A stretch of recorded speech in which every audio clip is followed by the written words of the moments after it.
one thing to be good at what you do, even great at even phenomenal at what you do. But one thing that people don't realize, because I guess a lot of people just take things at surface level and just say it is what it is, instead of working out why is it what it is. The only real way that you're going to be able to make this on a bigger scale, like you can do well for yourself by being great at something, you can do very well for yourself if you're phenomenal at something, but the real way to have your own wave, to have your own moment in time, your moment in this world, is to affect the culture.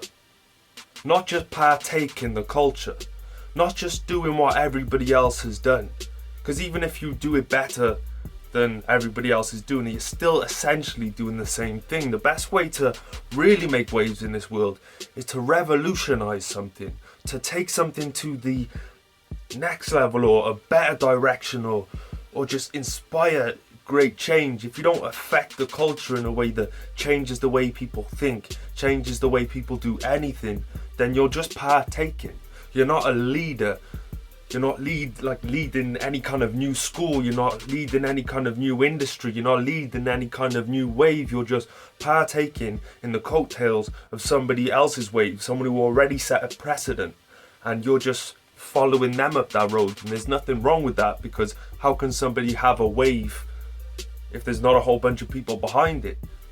But if you really want to be at the top of your game, or this game, or any game, just to be on that kind of scale, you're going to have to be the leader. You're going to have to be the one to affect such a great change.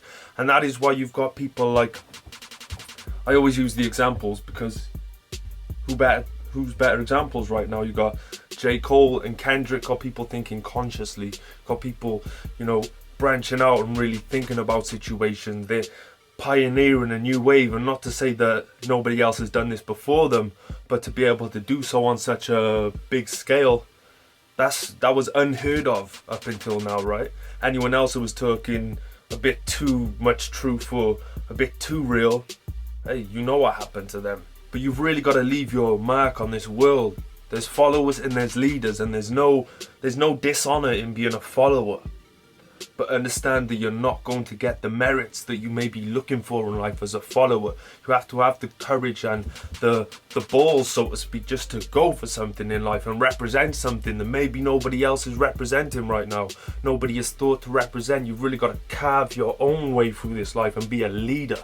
And anybody who feels the same way, anybody who resonates with it, they're going to be right behind you as long as you do it the right way. You've got a lot of people that should be leaders that are following. You've got a lot of people who should be followers that are attempting to be leaders. One thing I know is, if you want to make waves, if you want to change the game, if you want to affect culture, you've got to be a leader, and you've got to have the courage to be a leader, no matter how hard it gets, no matter how rough it gets, no matter how close to the edge you get. You've got to have that courage to keep going. If you feel you can handle the pressure and the responsibility of being a leader, now is the time. Don't get mad, get motivated. Let's go.